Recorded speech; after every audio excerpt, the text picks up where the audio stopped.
আচ্ছা, তো সবাই শুনতে পাচ্ছ তো আমার কথা নাকি? জি স্যার। আচ্ছা, তো আমরা পড়ছিলাম হচ্ছে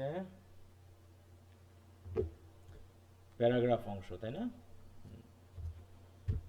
জি স্যার। আচ্ছা, তো ওখানে তিনটা শীট আমি দিয়েছিলাম একটু রিডিং দেওয়ার জন্য। প্যারাগ্রাফ কি, কত প্রকার, প্রত্যেক প্রকারের উদাহরণ সহ আলোচনা, ভালো প্যারাগ্রাফের বৈশিষ্ট্য, এই বিষয় নিয়ে আমাদের আলোচনা হয়েছে। এখন আমি তোমাদেরকে বলেছিলাম একটু তিনটা শীট পড়ে এবং তোমাদের যে বই আছে কেমা বাড়ি বা অন্যান্য বই, ওখানে মিলিয়ে দেখা যে তুমি আসলে নতুন কোনো তথ্য পেয়েছো কিনা তোমাদের বইয়ে, যেগুলো এখন আমাদের আলোচনা করা দরকার। মানে আজকে আমাদের আশা করি প্যারাগ্রাফের ক্লাসটি শেষ হবে আর কি। হুম, প্যারাগ্রাফ নিয়ে যে আলোচনাগুলো হয়েছে এই আদলে আমাদের আজকে প্যারাগ্রাফে আলোচনা শেষ। আগামী দিন থেকে আমরা এসএ নিয়ে আলোচনা করব। আর এসএ আলোচনাতে আরও কম সময় লাগবে, কারণ প্যারাগ্রাফের যে আলোচনাগুলো হয়ে গেছে ওগুলোর সাথে এসের একটা লিঙ্ক আছে, মানে প্রায় একই, শুধু কয়েকটা বাড়তি কথা থাকবে। এতে হয়তো একটা বা দুটা ক্লাস নিলে আমরা এসের ব্যাপারটা শেষ করতে পারবো। হুম, তো তাহলে আমরা এখন কেমা বাড়ির যে বইটা আছে ওখানে আমি একটু যাই। ওখানে গেলে পারেই আমাদের শর্ট ব্রিফ বা এইভাবে যে কোশ্চেন আনসারগুলো দেওয়া আছে, আচ্ছা সেগুলো তো আমরা দেখেছি নাকি, বাসায় দেখছি, বলো তো? জি স্যার। আচ্ছা, তাহলে যদি দেখে থাকো তো দেখবা যে এখানে মোটামুটি প্রথমে আমরা যদি ব্রিফ কোশ্চেনগুলো একটু খেয়াল করি, যে মেইন আলোচনাগুলো কিন্তু আমাদের ওখানে হয়ে গেছে। হ্যাঁ, তো এখানে বইয়ের সাথে একটু মিলিয়ে নিতে হবে যে আসলে টপিক সেন্টেন্স কি, দেখো এখানে বলা আছে। এখানে কিছু কথা আছে যে কথাগুলো আমাদের এখন একটু আলোচনা করতে হবে এইখানে বইয়ের আদলে। হুম, আহ, যেমন ইউনিট নিয়ে কথা বলা হয়েছে, এখন এখানে আছে প্রথমে আছে হচ্ছে ট্রানজিশন সিগন্যালস, তারপর হচ্ছে কনটেক্সট মডুলেটর। হ্যাঁ, এরকম কয়েকটা কথা আছে। প্যারাগ্রাফ ইন্ট্রোডিউসার মানে ওই যে টপিক সেন্টেন্স, এগুলো তো আমরা জানি। মানে নতুন কোনো শব্দ আছে কিনা সেগুলো সম্পর্কে আমাদের জানতে হবে, তাই না? কোহেরেন্স কোহেশন তো আমরা পড়েছি, এগুলো কি জিনিস। হ্যাঁ, তারপর হচ্ছে টেকনিক অফ প্যারাগ্রাফ ডেভেলপমেন্ট, সেটা তো আমরা সংজ্ঞাতেই পড়েছি, যে সংজ্ঞা অনুসারে আমরা প্যারাগ্রাফ ডেভেলপমেন্টের টেকনিকগুলো কি সেগুলো আমরা জানবো।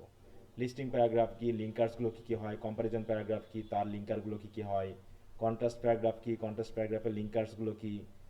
এইভাবে মোটামুটি দেখো আমাদের মনে হয় ব্রিফ কোশ্চেনের যেগুলো আছে সবগুলোই আমাদের পড়া হয়েছে, তাই না? তাহলে প্রথমে আমরা একটু ব্রিফ কোশ্চেনগুলোর একটু আদলে একটু চিন্তা করি যে আসলে এমন কোনো বিষয় আছে কিনা যেগুলো আমাদের একটু আলোচনা করতে হবে। তোমরা আগে পড়েছো কিনা সেটা হলো বড় কথা, বলো। পড়েছো তো সবাই? হুম। জি স্যার। হুম, জি স্যার। জি স্যার। আচ্ছা, যদি পড়ে থাকো তাহলে এখন তোমরা একটু বলো প্রথমে ব্রিফ কোশ্চেনগুলোর ক্ষেত্রে কোন কোনটা আমাকে তোমাদের বুঝিয়ে দিতে হবে, বলো। যে আমি কোনটা কোনটা বুঝিয়ে দিব তোমাদের, এমন কোনো কোশ্চেনের কথা বলো প্রথমে ব্রিফ কোশ্চেনগুলো। তারপরে আমি ইম্পর্টেন্ট কোশ্চেন শেয়ার করব এসে শেষ হওয়ার পরে। ইম্পর্টেন্ট কোশ্চেন এবং আনসার শেয়ার করে দিব আমার পিডিএফ, যেগুলো তোমাদের পড়ে মুখস্থ করতে হবে, তারপর একটা টেস্ট নেব, এরকম একটা বিষয়। হ্যাঁ, স্যার আমাকে একটু শর্টকাটে কোহেরেন্স আর কোহেশনটা একটু বুঝিয়ে দেন। শর্টকাটে তোমরা এই কথা বলো কেন? যে শর্টকাটে বললে তুমি আসলে শর্টকাট বলতে কি বলতে চাচ্ছ? শর্টকাটে কোনো কিছু বোঝানো যাবে? শর্টকাটে বোঝালে তো একটা কথাই তো আছে, কোয়েশন বলতে কি বোঝায় আর কোয়েরেন্স বলতে কি বোঝায়, এটা তো তাহলে শর্টকাট। তুমি বলো তো কোয়েশনটা কি? তুমি কি আদৌ ভিডিও ক্লাসগুলো দেখছো, বলো।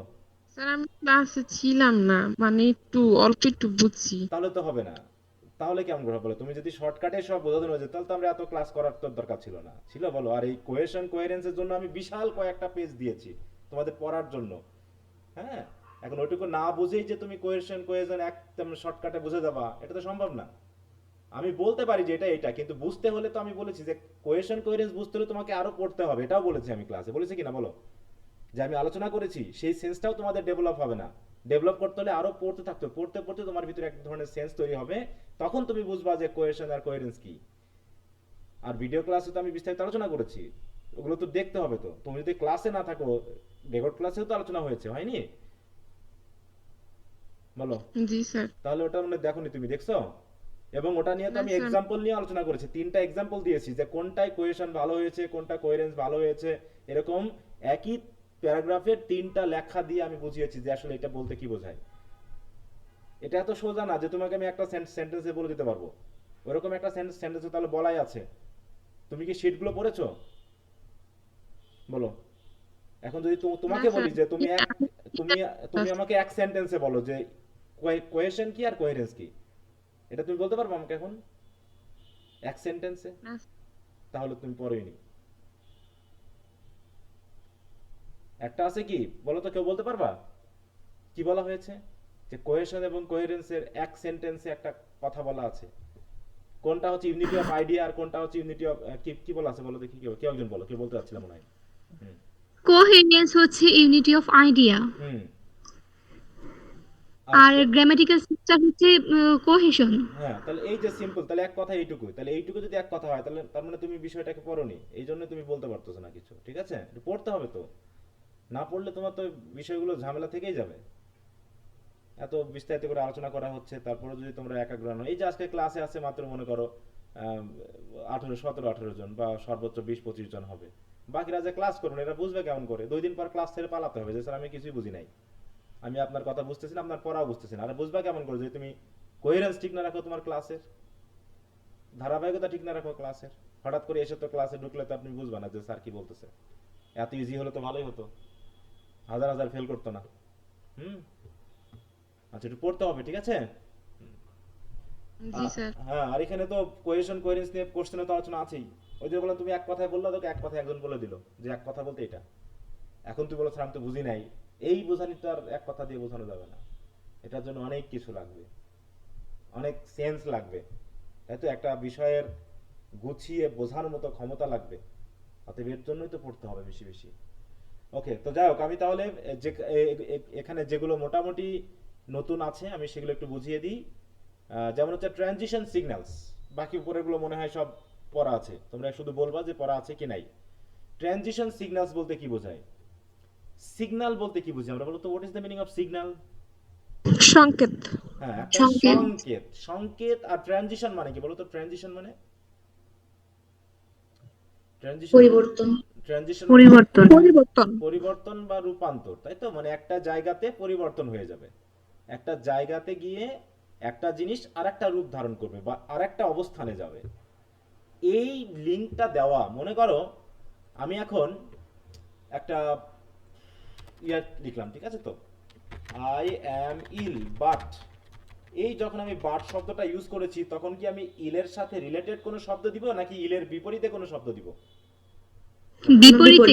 বিপরীত। যে I am ill but I, ইলের বিপরীতে। হ্যাঁ, যে আই মানে ইল হলে পারে যা ঘটনা ঘটে আমি তার বিপরীত ঘটনা দিব।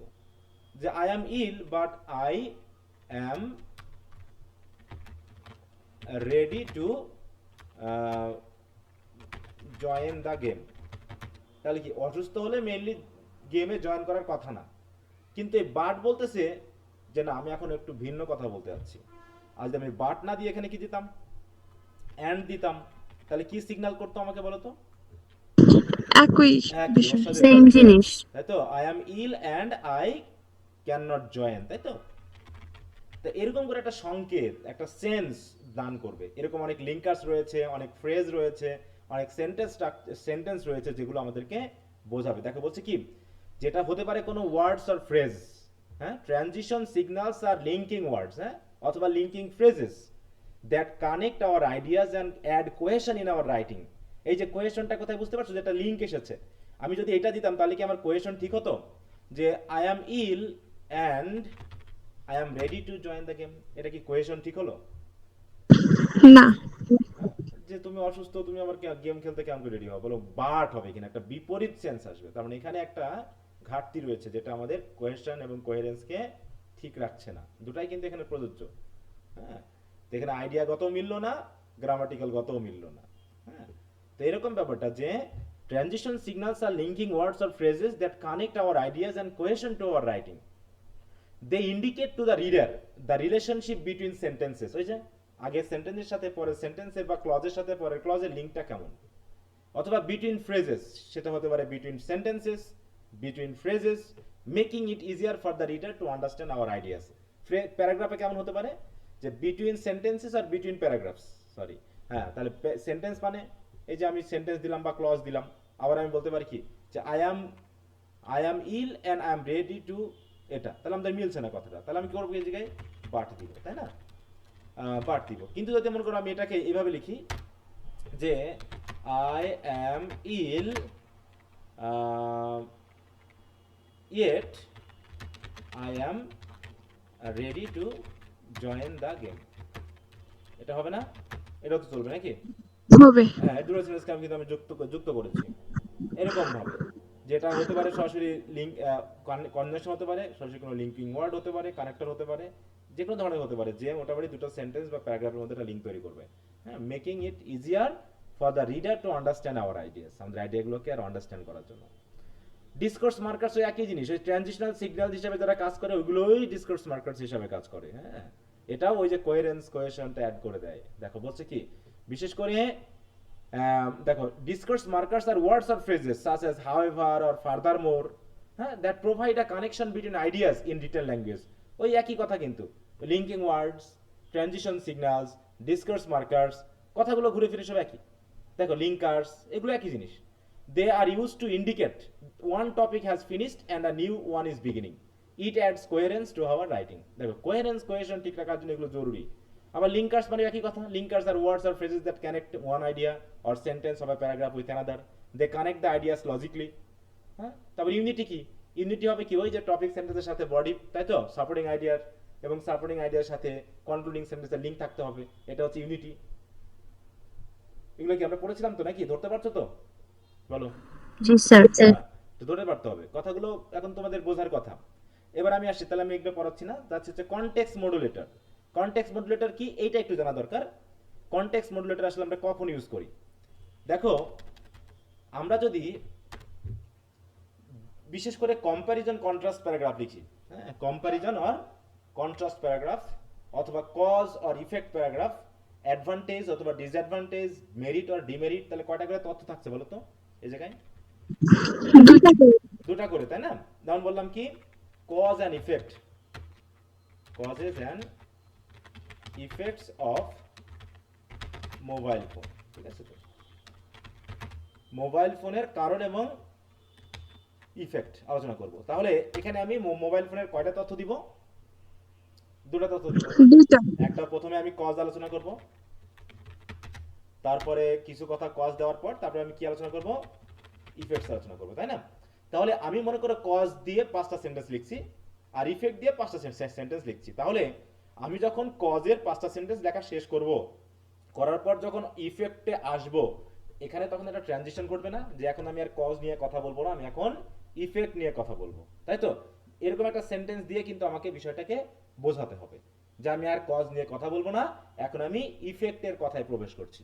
এই যে দুটা তথ্যের মাঝখানে যে একটা লিঙ্ক এবং যে একটা ট্রানজিশন সিগন্যাল দিচ্ছে যে সেন্টেন্সটা, ওই সেন্টেন্সটাকে মেইনলি বলা হয় কনটেক্সট মডুলেটর।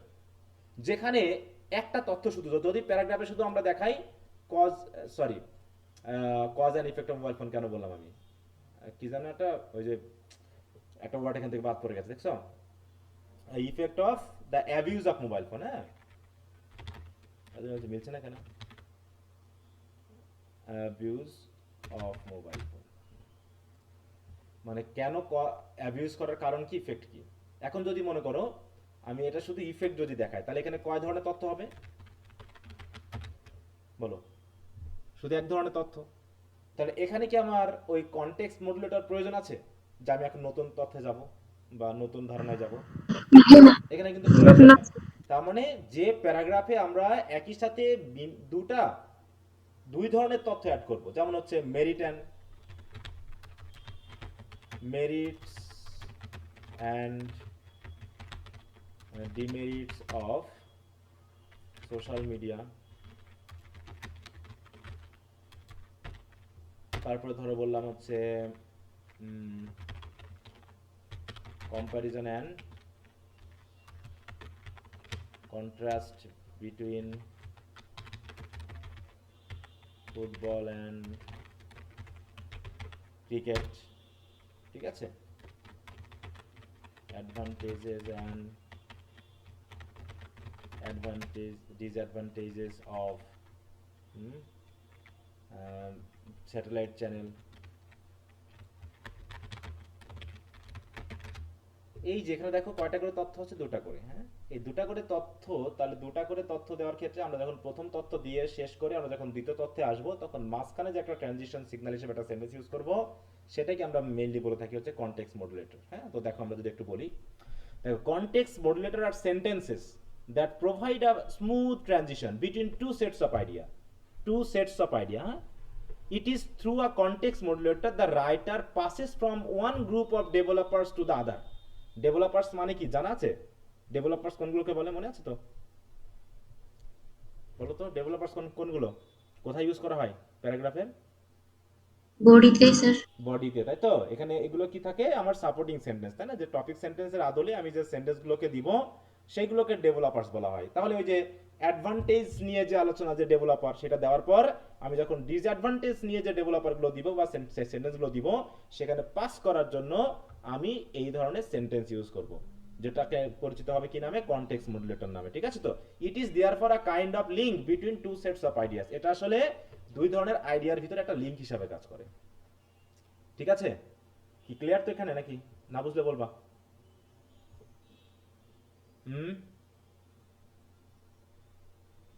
আরে কেউ জি কথা স্যার, বলে না, ক্লিয়ার। তোমরা কথা বলতে চাও না কেন? সরাসরি কথা বলবা দ্রুত। হুম, আচ্ছা, এরপর আসি হচ্ছে তাহলে কাজ কি এর। তাহলে কাজটা কি? কাজ এখানে যে এক ধরনের ট্রানজিশন দেওয়া। হ্যাঁ, the function of context modulator is to provide a transition between two sets of ideas and to link them. এর ভিতরে আছে অলরেডি কথাটা। তারপর হচ্ছে in what kind of paragraphs context modulators are necessary. কোন ধরনের প্যারাগ্রাফে প্রয়োজন, যেখানে দুই ধরনের আইডিয়া থাকবে, তাই না? বলছে the context modulator does not appear in every paragraph. প্রত্যেক প্যারাগ্রাফে কিন্তু কনটেক্সট মডুলেটর প্রয়োজন নেই। It occurs only in those paragraphs which contain more than one set of ideas, যেখানে একের অধিক আইডিয়া আছে, যেমন advantage and disadvantage of city life. এটা বুঝতে পারছো তো? তাহলে এই হলো কনটেক্সট মডুলেটর নিয়ে কথা, যেটা কি জিনিস, এটা কোথায় ব্যবহার হয় এবং এর কাজ কি। এই তিনটা মেইনলি বিষয় আসে অনেক সময়, বা এর সাথে রিলেটেড এই কথাগুলোই। এবার হচ্ছে define paragraph introducer. Paragraph introducer কি? ওই যে প্রথম যে দুইটা বা তিনটা সেন্টেন্স বা একটা সেন্টেন্স, যেগুলো কি করে টপিক সেন্টেন্স দেয় যে সেন্টেন্সে, তাহলে তাকে ইন্ট্রোডিউসার মানে ইন্ট্রোডাকশন।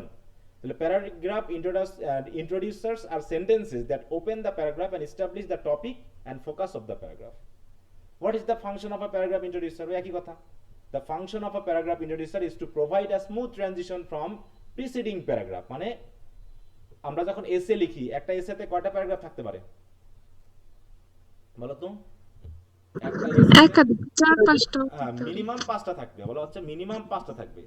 কেমন? প্রথমে আমরা বলি ইন্ট্রোডাকশন, তারপর লিখলাম হচ্ছে মনে করো বডি প্যারাগ্রাফ 1, এইভাবে মনে করো বডি প্যারাগ্রাফ 2, বডি প্যারাগ্রাফ 3, তারপরে দিব হচ্ছে কনক্লুশন। তাহলে এই যে কনক্লুশনের সাথে পরবর্তী প্যারাগ্রাফের একটা লিংক, প্যারাগ্রাফ 1 এর সাথে দ্বিতীয় প্যারাগ্রাফের একটা লিংক, দ্বিতীয় প্যারাগ্রাফের সাথে তৃতীয় প্যারাগ্রাফের একটা লিংক, আর তৃতীয় প্যারাগ্রাফের সাথে কনক্লুশনের একটা লিংক। এই লিংকটা আসলে করবে কে? এই আগের প্যারাগ্রাফের শেষ সেন্টেন্স নাকি পরের প্যারাগ্রাফের প্রথম সেন্টেন্স? কে আগেরটার সাথে লিংক লাগাবে বলো? পরের প্যারাগ্রাফের প্রথম সেন্টেন্স, যেটাকে আমরা টপিক সেন্টেন্স বলি, তাই না? সে জানাবে যে আমি এখন কি বলতে যাচ্ছি, মানে আগের সেন্টেন্স, আগের প্যারাগ্রাফে কি বলা হয়েছিল তার সাথে লিংক লাগিয়ে এখন আমি পরের প্যারাগ্রাফে কি বলতে যাচ্ছি সেটা আমাদের প্রথম একটা বা দুইটা সেন্টেন্সে আমরা বলে থাকি। সেইগুলোকে বলা হয় প্যারাগ্রাফ ইন্ট্রোডিউসার বা টপিক সেন্টেন্স। হ্যাঁ, মনে করো যে আমরা পপুলেশন প্রবলেম নিয়ে একটু কথা বলবো, ঠিক আছে? তাহলে পপুলেশন প্রবলেম নিয়ে আমার প্যারাগ্রাফ হচ্ছে পপুলেশন প্রবলেম, মনে করো এই সরি রচনাটা আমরা এসে আলোচনা করলে আরো ক্লিয়ার হয়ে যাবে আর কি। পপুলেশন প্রবলেম, এখন পপুলেশন প্রবলেমের আমি তিনটা জিনিস আলোচনা করব। একটা মনে করো তাহলে বডিতে আমি ইন্ট্রোডাকশনে লিখলাম কি, যে আমার পপুলেশন প্রবলেম কি ইত্যাদি লিখবো, এবং ওখানে ইন্ট্রোডাকশনে একটু দেখিয়ে দিব যে আমি কি কি বিষয় নিয়ে আলোচনা করব। তারপর মনে করি এখানে দিলাম হচ্ছে কজেস অফ পপুলেশন প্রবলেম, ঠিক আছে? তারপর ধরো পরবর্তী প্যারাগ্রাফ দিলাম হচ্ছে ইফেক্টস অফ পপুলেশন প্রবলেম, তারপর দিলাম মনে করো হচ্ছে সলিউশনস টু পপুলেশন প্রবলেম। তাহলে তারপরে আমরা আবার কনক্লুশনে চলে আসলাম, এসে ইন্ট্রোডাকশনে যা বলেছিলাম তার সাথে লিঙ্ক লাগিয়ে কমপ্লিট করলাম। তাহলে এই যে কজের পরে আমি ইফেক্ট দিব, ইফেক্টের পরে আমি সলিউশন দিব, তাহলে এটা কি করতে হবে আমাকে, ওই প্রত্যেকটা বডি প্যারাগ্রাফের প্রথম সেন্টেন্স আমাকে বলে দিবে যে আগের প্যারাগ্রাফে আমি ইফেক্ট নিয়ে কথা বলার পরে এখনকার প্যারাগ্রাফে আমি সলিউশন নিয়ে কথা বলতে যাচ্ছি। এইরকম একটা বিষয় আমাদেরকে প্যারাগ্রাফ ইন্ট্রোডিউসারে দিতে হয়, যেটা দেখো বলছে paragraph introducers are sentences that open the paragraph and establish the topic and focus of the paragraph. তাই তো, যে প্যারাগ্রাফের ফোকাসটা কি, টপিকটা কি, সেটা জানিয়ে দিবে। আর এর ফাংশনটা কি, ওই যে প্রিসিডিং প্যারাগ্রাফ, প্রিসিডিং মানে কি, আগের প্যারাগ্রাফটা কি ছিল তার সাথে পরবর্তী প্যারাগ্রাফের মধ্যে একটা ট্রানজিশন তৈরি করে দেওয়া।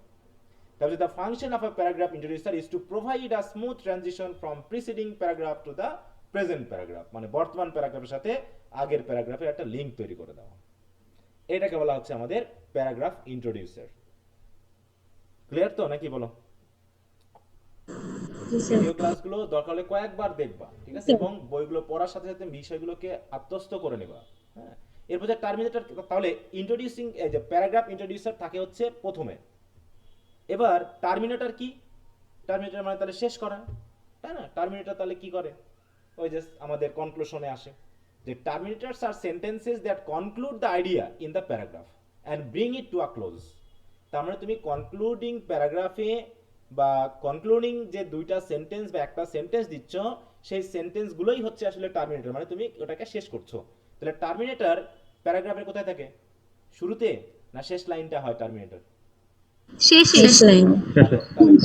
তাহলে প্যারাগ্রাফের প্রথম সেন্টেন্সটা বা প্রথম দুটো সেন্টেন্স হয় হচ্ছে ইন্ট্রোডিউসার, আর শেষের সেন্টেন্স বা সেন্টেন্সগুলো হচ্ছে টার্মিনেটর, যারা আমার ওই প্যারাগ্রাফকে শেষ করে। যে আমি এখন কজ আলোচনা এভাবে লিখি যে ইন বলছে কি এভাবে, হ্যাঁ এভাবে, thus there are many causes behind population problem in my country. তাই তো, এইটা মানে কি, আমি অনেক বেশ কিছু আগে কজ আলোচনা করেছি, করার পরে আমি শেষে বললাম কি এইভাবে আরো অনেক কারণ আছে, দেয়ার আর আদার, তাই তো, এরকম আর কি।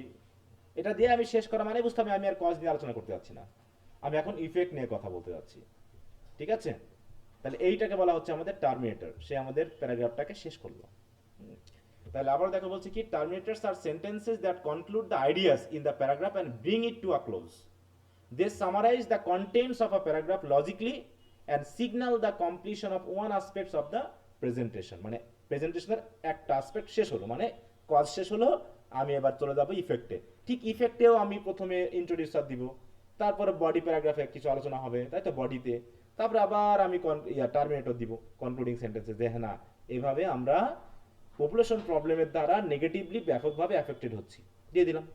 তারপর আমরা চলে যাব সলিউশনে, অর্থাৎ আমাদের এ থেকে মুক্তি পেতে হলে অনেক সলিউশন বার করতে হবে, তার ভিতরে কিছু গুরুত্বপূর্ণ সলিউশন এইভাবে করে আমরা একটা পুরো বড় একটা এসে লিখতে গিয়ে কি করি, প্রত্যেকটা প্যারাগ্রাফের সাথে একটা করে লিংক লাগিয়ে দিই, যাতে মনে হয় যে কোহেরেন্স এবং কোহেশনটা আমার ঠিক আছে, স্মুথলি একজন রিডার পড়ে বুঝতে পারছে যে এটা আসলে কি সম্পর্কে আলোচনা। কি কথা কি বোঝা গেল? জি স্যার। ওকে, তাহলে এটা হলো টার্মিনেটর। তো ইন্ট্রোডিউসার কি, টার্মিনেটর কি, কে কার কাজ কি, কে কোথায় থাকে। ওকে, কোয়েশন নিয়ে কথা হয়েছে, এটা নিয়ে আমি কথা বলতে যাচ্ছি না। টেকনিক, এটা তো তোমরা বুঝবে যে টেকনিক মানে হচ্ছে যে তুমি কোন কোন বিষয় নিয়ে আলোচনা করবা।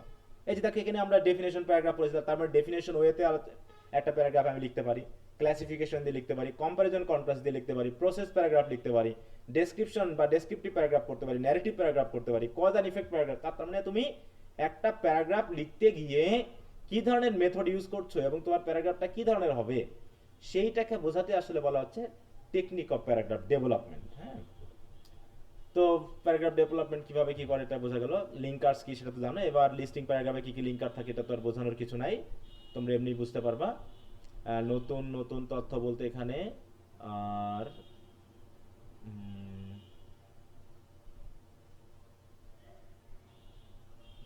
এই তো নতুন তথ্য বলে তেমন কিছু নাই। What is paragraph development by space and time. Space and time মানে হচ্ছে কি, স্পেস মানে স্থান এবং টাইম মানে হচ্ছে সময়। মানে যে প্যারাগ্রাফগুলো বিশেষ করে ন্যারেটিভ প্যারাগ্রাফ এটা হয়ে থাকে, যেখানে স্থান এবং সময়ের একটা পরিবর্তন আমরা দেখতে পাই, যেমন হচ্ছে জার্নি বাই ট্রেন, তাই তো, আই হ্যাভ রিসেন্টলি মেড, অথবা হিস্ট্রিক্যাল প্লেসেস, হ্যাঁ, historical place I recently visited.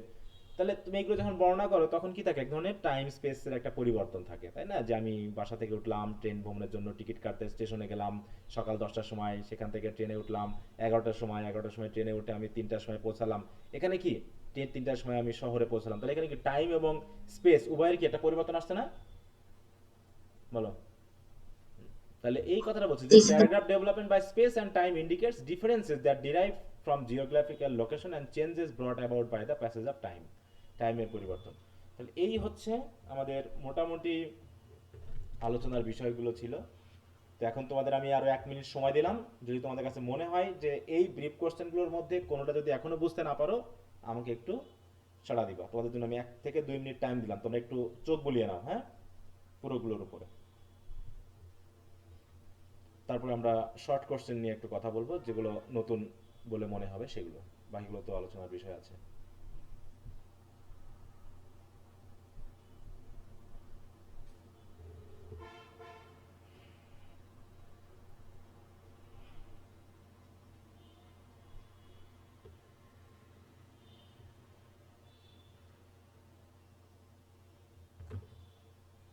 কারো কোনো সমস্যা নাই?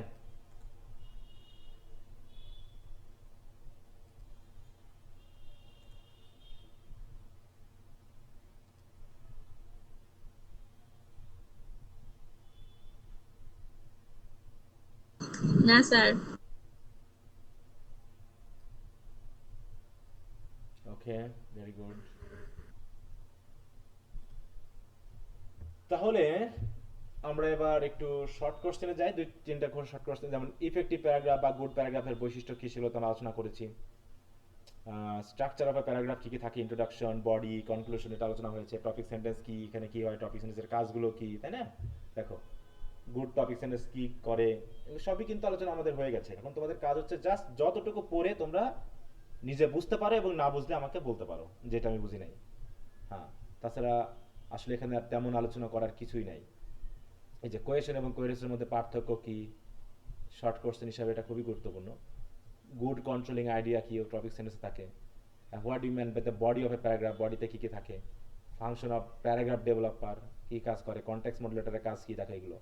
হ্যাঁ, ওই একই কথা। 5 স্টেপস প্রসেস কি, হ্যাঁ, যে আমরা কিভাবে একটা এসেকে লিখবো ধাপে ধাপে, হ্যাঁ, ধাপে ধাপে পর পর আমরা কিভাবে লিখবো, তো আমরা কি কি করতে পারি, তাই না? যে দেখো এখানে বলছে formulating of controlling idea about, প্রথমে তুমি একটা টপিক ঠিক করলা, তারপরে সেই টপিকের কন্ট্রোলিং আইডিয়াটা এক্সপ্লেন করলাম মানে বডিতে। বডিতে তুমি আবার কি করলা, তোমার এই টপিক সেন্টেন্সকে এক্সপ্লেন করার জন্য তুমি কিছু সাপোর্টিং সেন্টেন্স দিলা, সেই সাপোর্টিং সেন্টেন্সটাকে তুমি আমাকে অ্যানালাইসিস করলা, করার পরে কনক্লুশন বা সামারি দিলা। এই যে 5 স্টেপ রাইটিং প্রসেস, এই রাইটিং অ্যান ইফেক্টিভ প্যারাগ্রাফ, এগুলো একটু জাস্ট লিখে রাখবা। এগুলো কি বলা হচ্ছে, ডিফারেন্ট টাইপস অফ প্যারাগ্রাফ, যেটা আমরা পড়েছি এখানে তোমাদের 12 প্রকার আছে, আমি তো 14 প্রকার পেরে আলোচনা করেছি। এই যে তোমার টেকনিকগুলো কি, নামও যা, প্যারাগ্রাফ টেকনিকও তাই। লিঙ্কার্স কি, হ্যাঁ, দেখো এক এক, দেখো শো অ্যাডিশন দেখাতে আমরা কি কি লিঙ্কার ইউজ করি, কন্ট্রাস্ট দেখাতে কি কি লিঙ্কার ইউজ করি, এটা তোমরা একদম মুখস্থ করে ফেলবে। হ্যাঁ, এইটা একদম মুখস্থ করে ফেলবে, কারণ এখানে যেগুলো আছে অনেক সময় ব্রিফ কোশ্চেন বা শর্ট কোশ্চেন আলাদা করে চলে আসে। ট্রানজিশন কি, ডেসক্রিপশন প্যারাগ্রাফ কি, ন্যারেটিভ প্যারাগ্রাফ কি, ডেসক্রিপটিভ এবং ন্যারেটিভ প্যারাগ্রাফের মধ্যে পার্থক্য কি, দেখো এইগুলো এখন তোমাদের কাজ হচ্ছে জাস্ট পড়ে ফেলা। হ্যাঁ, এগুলোকে আমি যেগুলো ইম্পর্টেন্ট কোশ্চেন দিয়ে দিব, তোমাদের কাজ হবে সেই ইম্পর্টেন্ট কোশ্চেনগুলো একটু পড়ে নেওয়া। হ্যাঁ, এই তো। এর ভিতরে একটা বিষয় আছে যেটা নিয়ে আমি এখন কথা বলবো, স্ট্রাকচার আলোচনা করার জন্য। প্রসেস প্যারাগ্রাফ কি,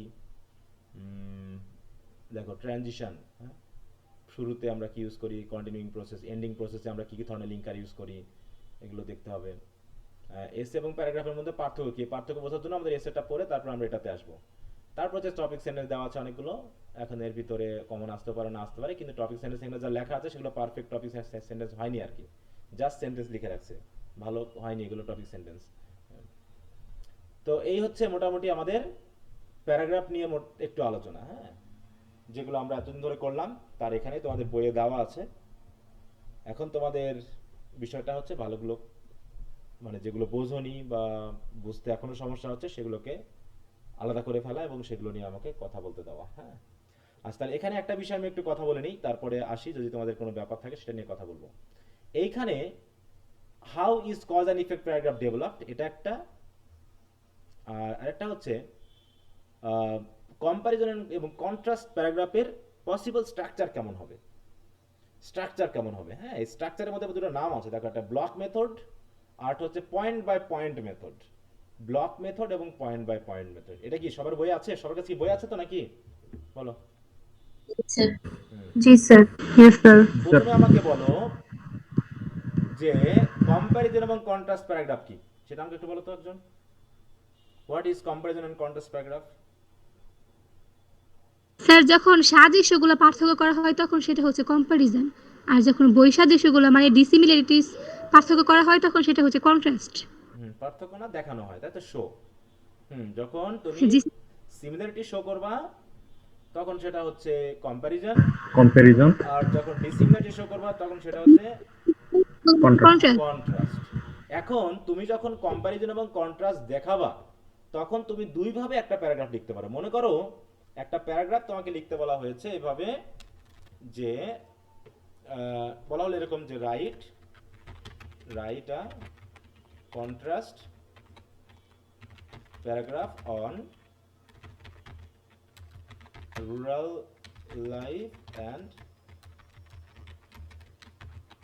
আরবান লাইফ, তাই তো? তাহলে এখানে কয় সেট আইডিয়া আছে বলো তো? কয় সেট আইডিয়া নিয়ে আমরা আলোচনা করব? এখানে দুই সেট বৈপরীত্য দুই সেট আইডিয়া আছে, এটা রুরাল লাইফের আইডিয়া আর একটা হচ্ছে আরবান লাইফের আইডিয়া, তাই তো? এবং এখানে আমরা দেখাবো কি, যেহেতু কন্ট্রাস্ট প্যারাগ্রাফ বলা আছে তার মানে এখানে আমরা ডিফারেন্স দেখাবো।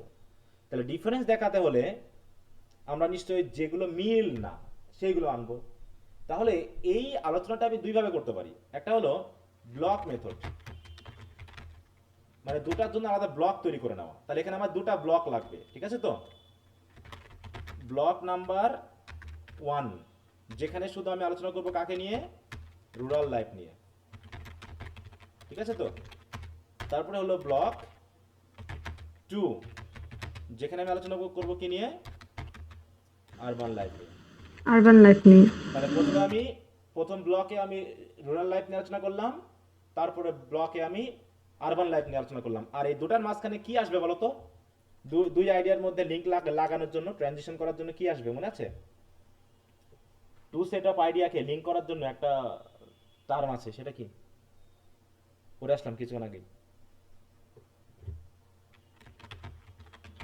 Context modulator. কনটেক্সট মডুলেটর আমি দিয়ে দিব। তাহলে ব্লক মেথড হলো মানে কি, আমি দুটাকে মিক্স আলোচনা করব না। আগে আমি রুরাল লাইফ নিয়ে বলে নিব, তারপরে রুরাল লাইফের বিপরীতে আরবান লাইফের যেগুলো সেগুলো বলে নিব, ঠিক আছে তো? এই হচ্ছে আমাদের ব্লক মেথড। দেখো ব্লক মেথডে কি করা হয়, দেখো এখানে বলছে a comparison shows similarities between two subjects and a contrast shows differences between two subjects. There are two ways or structures to develop a comparison and contrast paragraphs: block method and point by point method. কেমন? Block মেথডে হচ্ছে প্রথমে topic sentence তো থাকবেই, তারপরে বডিতে থাকবে কি? থাকবে টপিক 1 নিয়ে আলোচনা। এই যে প্রথম ব্লক মানে কি? টপিক 1। দ্বিতীয় ব্লক মানে কি? টপিক 2। তাহলে এই টপিক 1 এর ভিতরে আমি একটা বিষয়ের 3টা পয়েন্ট দিলাম, যে রুরাল লাইফ নিয়ে 3টা পয়েন্ট দিলাম, তারপরে ব্লকে গিয়ে আমি আরবান লাইফ নিয়ে 3টা পয়েন্ট দিলাম, দিয়ে কনক্লুশন টেনে আমার প্যারাগ্রাফ শেষ, ঠিক আছে? দেখো আমাকে কিন্তু প্যারালাল রাখতে হবে। বিষয়টা হলো আমি যদি রুরাল লাইফ নিয়ে 3টা কথা বলি আর আরবান লাইফ নিয়ে যদি আমি 5টা কথা বলি তাহলে কি কম্পারিজন হবে বলো? না। আমি রুরাল লাইফ নিয়ে যে কটা আইডিয়া দেখাবো তার বিপরীতে আমি আরবান লাইফ নিয়ে সে কটা আইডিয়া দেখাবো। এই হচ্ছে আমাদের ব্লক মেথড। এখন যদি এখন আমরা পয়েন্ট, তাহলে কি হলো যে রুরাল লাইফের আমি কয়টা পয়েন্ট দিয়েছি? মনে করো এখানে দিলাম পয়েন্ট এ, তারপরে দিলাম কি পয়েন্ট বি, তারপরে দিলাম কি পয়েন্ট সি। তাহলে রুরাল লাইফ নিয়ে 3টা পয়েন্ট দিলাম। একইভাবে আমি আরবান লাইফ নিয়েও আমি 3টা পয়েন্ট দিলাম। তাহলে এই রুরাল লাইফের মধ্যে কোনো আরবান লাইফ ঢুকবে না, আর আরবান লাইফের মধ্যে কোনো রুরাল লাইফের তথ্য ঢুকবে না। কিন্তু যদি পয়েন্ট বাই পয়েন্ট নিয়ে আলোচনা করা হয়, বলতেছে point by point method. Point by point method মানে হচ্ছে একবার আমি রুরাল লাইফের একটা পয়েন্ট দিব, আরেকবার আমি আরবান লাইফের একটা পয়েন্ট দিব, ঠিক আছে? এখানে আর কোনো ব্লক থাকবে না, এখন হচ্ছে এটা মিক্সড। আমি বলতে পারি কি পয়েন্ট এ, পয়েন্ট এতে আমি কি দেখাবো, রুরালও দেখাবো, রুরাল অ্যান্ড আরবান লাইফ দুটা, একটা পয়েন্ট দেখালাম রুরাল লাইফ। আবার পয়েন্ট বিতে কি দেখাবো, এইভাবে আমি রুরাল এবং আরবান লাইফের একটা করে পয়েন্ট আমি পাশাপাশি দিয়ে দিব। আবার পয়েন্ট সিতে যখন যাব সেখানেও আমি কি দিব, আরবান এবং রুরাল লাইফের একটা করে পয়েন্ট দিব। দেখো তাহলে তিনটা পয়েন্ট আমি একসাথে দেখিয়েছি। এখানে কি কোনো ব্লক আছে যে আগে আমি শুধু আরবান নিয়ে কথা বললাম, তারপরে রুরাল নিয়ে, বা রুরাল নিয়ে তারপর আরবান নিয়ে, এরকমটা তো কথা বলা হয়, তাই না? আমি একটা করে পয়েন্ট ধরেছি, সেই পয়েন্ট অনুসারে রুরালে কেমন হয়, আরবানে কেমন হয়। পয়েন্ট এ ধরলাম, মনে করো যে আমি পয়েন্ট এতে আমি মনে করো দেখাচ্ছি হচ্ছে পিসফুলনেস বা পলিউশন, আমি পলিউশন নিয়ে প্রথমে কথা বললাম মনে করো। হ্যাঁ, আমি যদি এখন পলিউশন নিয়ে কথা বলতে চাই, তাহলে কি বেশি পলিউটেড আর কে সে কোথায় কম পলিউশন রয়েছে বলো? তাহলে আমি এটা নিয়ে দেখাবো, তাই না, যে rural life is less polluted than urban life. বলতে পারি কি যে rural life is rural area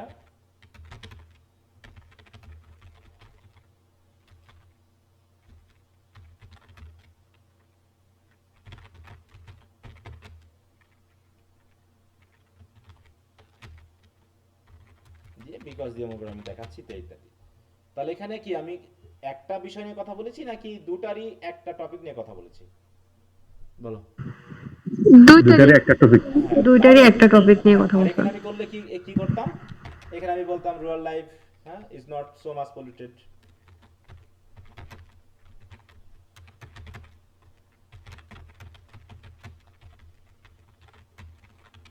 because there are no drainage system, তাই তো?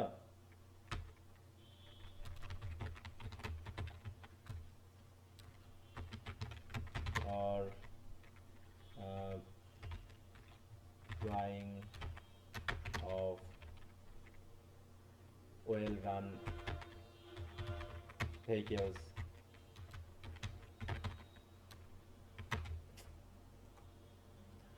which create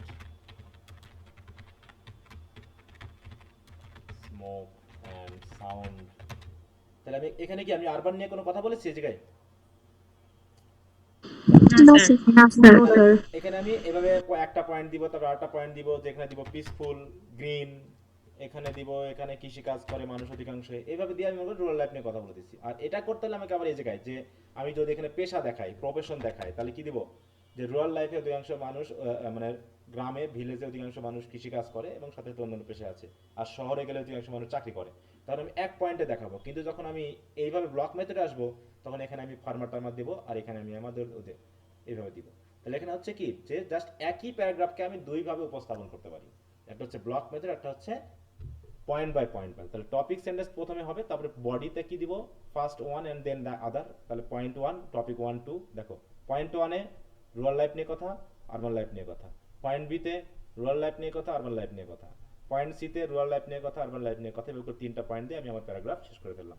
তাহলে এইভাবে আমরা কম্পারিজন এবং কন্ট্রাস্ট প্যারাগ্রাফ লিখতে পারি, ঠিক আছে? যে প্রথমে ব্লক মেথড হলে আমরা একটা টপিক নিয়ে পুরো পয়েন্ট দিয়ে যাব, তারপরে পরবর্তীতে এসে আরেকটা টপিক নিয়ে পুরো পয়েন্ট দিয়ে যাব। আর এখানে পয়েন্ট বাই পয়েন্ট মানে পয়েন্টের উপর ভিত্তি করে আমি দুটা টপিক নিয়ে আলোচনা করে যাব।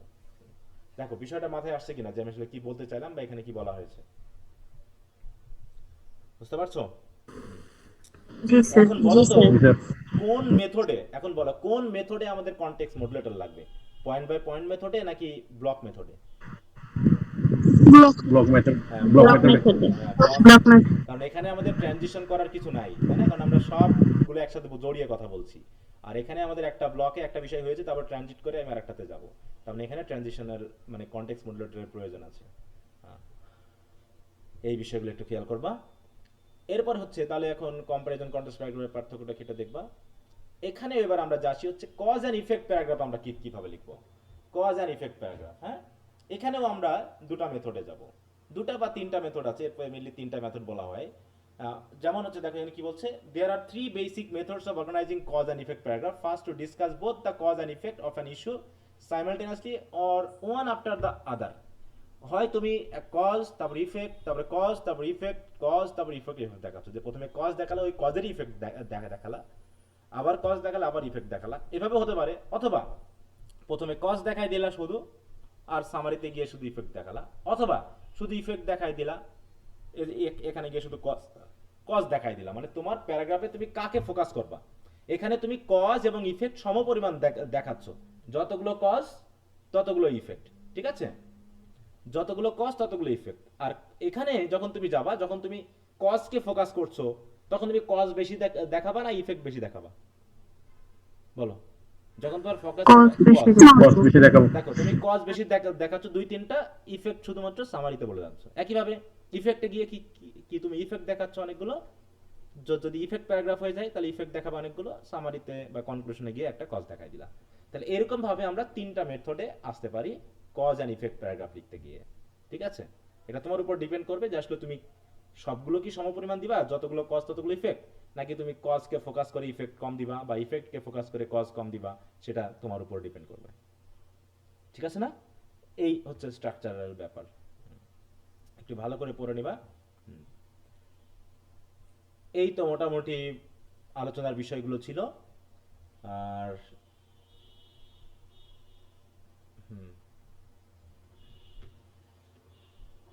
আচ্ছা, দেখো তোমরা এখন একটু চোখ বোলাও এবং দেখো যে যদি বাড়তি কোনো কথা বা আলোচনার প্রয়োজন হয় সেগুলো আমরা দেখতে পারি। আমি পার্ট সি এর জন্য এখান থেকে কোনো প্রশ্ন দিব না, আমি পার্ট সি এর জন্য যে প্যারাগ্রাফ রাইটিং এর, হ্যাঁ আমি কোশ্চেন আনসার দিব না, কিন্তু আমি প্যারাগ্রাফে কিছু টপিক দিয়ে যাবো। আমি সবসময় এনকারেজ করি প্যারাগ্রাফ না লেখার জন্য পরীক্ষা, ঠিক আছে তো? কারণ অন্যান্য টপিকগুলো আরো সহজ আছে, প্যারাগ্রাফ বোধহয় মুখস্থ করে ভালো নাম্বার পাওয়া যায় না, এই জন্য প্যারাগ্রাফ পার্ট সি এর জন্য আমরা গুরুত্বপূর্ণ ভাববো না, পার্ট এ এবং বি এর জন্য গুরুত্ব দিব, ঠিক আছে? তবে আমি ইম্পর্টেন্ট কিছু প্যারাগ্রাফ দিয়ে যাব, তোমরা চাইলে নিজ দায়িত্বে পড়ে নিতে পারো। আমার কথা কি বোঝা গেছে? কি বললাম? জি স্যার। জি স্যার। এখানে পার্ট এ এবং বি কে বেশি গুরুত্ব দিয়ে পড়বে। আর প্যারাগ্রাফটা যদি ভালো করে পড়ো তাহলে আগামী দিন আমাদের এসে পড়তে সুবিধা হবে। এসে আলোচনাটা কম আছে, তো স্ট্রাকচারে একটু আলোচনা হবে, কিন্তু নামে প্যারাগ্রাফের যা নাম এসেরও তাই নাম, হ্যাঁ এইভাবে নামকরণটা সহজ হবে। অতএব তোমাদের কাজ হচ্ছে এগুলো একটু ভালো করে দেখে নাও। এখন বলো, কারো যদি সমস্যা থাকে একটু হাত তোলো। এবং আমি প্রথমে বলবো কি, কোনো কোশ্চেন মুখস্থর দিকে যাওয়ার দরকার নেই, পুরো বইয়ের আমি যা দিব জাস্ট থরলি রিডিং করবা। এতে তোমাদের দুটো কাজ হবে, রিডিং স্কিল বাড়বে, সাথে সাথে ওয়ার্ড মিনিং বাড়বে। কখনোই বাদ দিয়ে পড়বো না যে স্যার কোনটা ইম্পর্টেন্ট শুধু সেটাই পড়বো, এরকমটা করো না দয়া করে।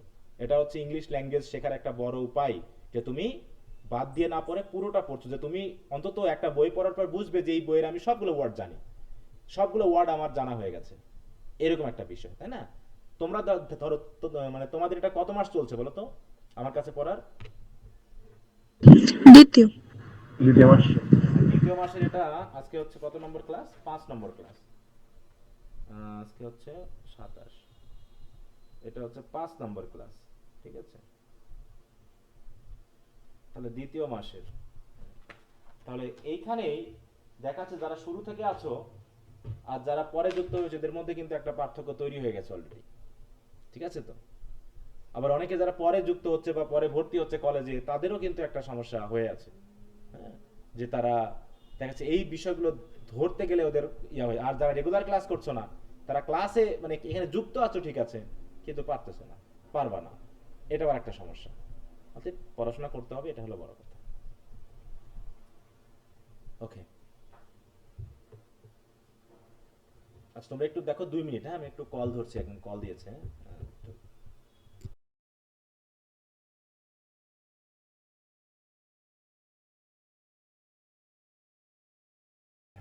আচ্ছা সবাই শুনতে পাচ্ছ কথা? জি স্যার, শোনা যাচ্ছে। আচ্ছা, এই বিষয় নিয়ে আর কারো কোনো কথা আছে বলো, যদি কারো কথা থাকে একটু বলো, যেগুলো পড়ানো হলো বা যা পড়ানো হয়েছে এর মধ্যে।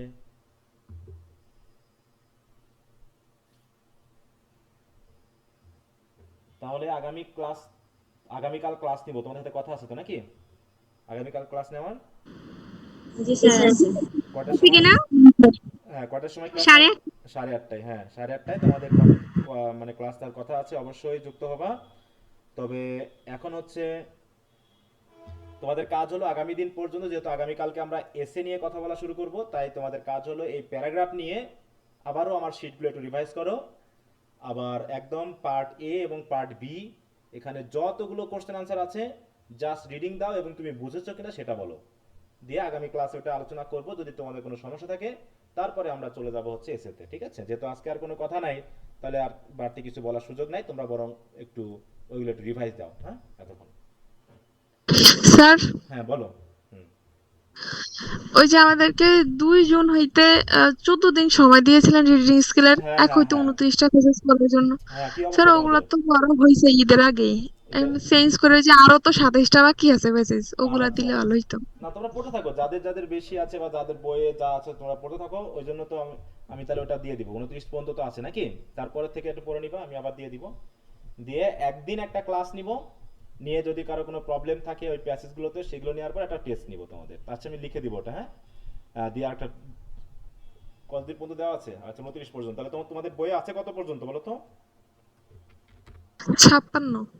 30 থেকে 56, তাহলে হচ্ছে প্রায় কয়টা আরো? 20টা 26টা নাকি? 27টা। হ্যাঁ, 26-27টা মনে করো। হুম। আমার তো 29 পর্যন্তই আছে। আচ্ছা, স্যার আমার তো পুরনো বই। হ্যাঁ, পুরোনো বইয়ে 29 পর্যন্ত আছে, নতুন বইয়ে একটু প্যাসেজ সংখ্যা বাড়ানো হয়েছে। ঠিক আছে? নতুন বইয়ে প্যাসেজ সংখ্যা বাড়ানো হয়েছে, এটা হচ্ছে একটা ব্যাপার। তো তাহলে পরবর্তী যে প্যাসেজগুলো আছে তোমরা একটু দেখে নাও। আর কোনো প্রবলেম থাকলে সেটা আরও আমি 2 উইক টাইম দিলাম, কারণ এগুলো তাড়াহুড়ো করে পড়ার বিষয় না, তোমরা ধারাবাহিকভাবে পড়তে থাকো।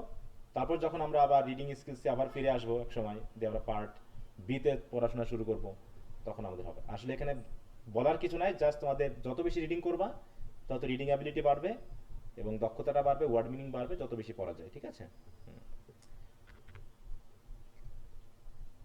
আচ্ছা, তাহলে আমি একটু দিয়ে দিই revise the questions of paragraph from your book. আগামীকাল ক্লাস আছে। আর এদিকে কি কি অবস্থা বলো তো? History of the emergence of independent বাংলাদেশের চ্যাপ্টার 3 পর্যন্ত হয়েছে? না স্যার, এটা বাকি আছে। এখনো হয়নি? হায় হায় হায়, এটা তো অনেকদিন হয়ে গেল। এটা তো আর বেশি টাইম দেওয়া যাবে না। আজকে কি কি বার? নতুন সব, আজকে কি বার? বৃহস্পতিবার। তাহলে আগামী রবিবার থেকে কিন্তু আমি নতুন দিয়ে দিব। মানে এটা তো 3টা চ্যাপ্টার হয়ে গেছে, এই 3টার একটা পরীক্ষা নিব, একটা ডেট দিয়ে দিব। এটা এই 3টা চ্যাপ্টারের পরীক্ষা নিব, দিয়ে তারপরে যে 3টা পেপার আছে আবার তোমাদের, হ্যাঁ, সোশিওলজি অফ কি জানো, introducing sociology, introduction to political theory and হচ্ছে সোশ্যাল ওয়ার্ক না কি আছে জানো, ওই 3টার পর আমি কিন্তু দেওয়া শুরু করবো এবার আগামী রবিবার থেকে। হ্যাঁ, মানে আগামী সপ্তাহ থেকে আর কি। তাহলে এর ভিতরে যারা পড়োনি এখনই মানে পড়ে নাও। এইভাবে লুজার হয়েও না, এত স্লো গেলে হয় বলো? পরে গিয়ে তাড়াহুড়ো করতে হবে। হুম। আচ্ছা, তো ঠিক আছে, আর কথা বলবো না, বরং তোমরা প্যারাগ্রাফের ওগুলো পড়তে থাকো, যেগুলো মনে হয় যে তোমাদের রিডিং করা হয়নি। তোমার কাছে মনে হতে পারে যে এটা তুমি জানো, কিন্তু তাও তোমরা পড়বা, কিন্তু প্রত্যেকটা প্রশ্নের উত্তর রিডিং করবা। আমি বলে দিলাম, প্রত্যেকটার রিডিং করবা। নিশ্চয়ই কোনো নতুন নতুন তথ্য আসবে, নতুন ওয়ার্ড আসবে। বেশি পারার অভিনয় করলে কিন্তু হবে না। হ্যাঁ, বেশি পারলে হবে না। আচ্ছা, তো ঠিক আছে, আর কোনো কথা বলছি না তো। হ্যাঁ, বলো। হুম। এই 30 থেকে 56 এগুলো তো এই নতুন পুরাতন বই আছে না, নতুন কিছু নেই। হ্যাঁ, এগুলো কি তাহলে করবো? একটু বই নিয়ে ফেলতে হবে, এছাড়া তার কি কোনো উপায় আছে আর? না, এছাড়া বই নিছি তো ওগুলো। হ্যাঁ, এখন বই নিতে হবে, বা যদি মনে হয় তোমাদের বন্ধু বান্ধবদের নতুন বই আছে তাহলে সেখান থেকে ফটোকপি করে নিতে হবে, কারণ এতগুলো প্যাসেজ অনলাইনে এভাবে পড়ে কাজ হবে না। অতএব বই নিতে হবে, আর না হয় ফটোকপি করে নিতে হবে। ঠিক আছে? পড়তে তো হবে। পড়তে তো হবে। অতএব এর কোনো উপায় নেই, পড়তে হবে। কম পড়লে যা হবে সেটা তুমি যখন পরীক্ষা দিবা তখন বুঝতে পারবা। আচ্ছা, তো ঠিক আছে, সবাইকে গুড নাইট আজকের মতো। ওকে।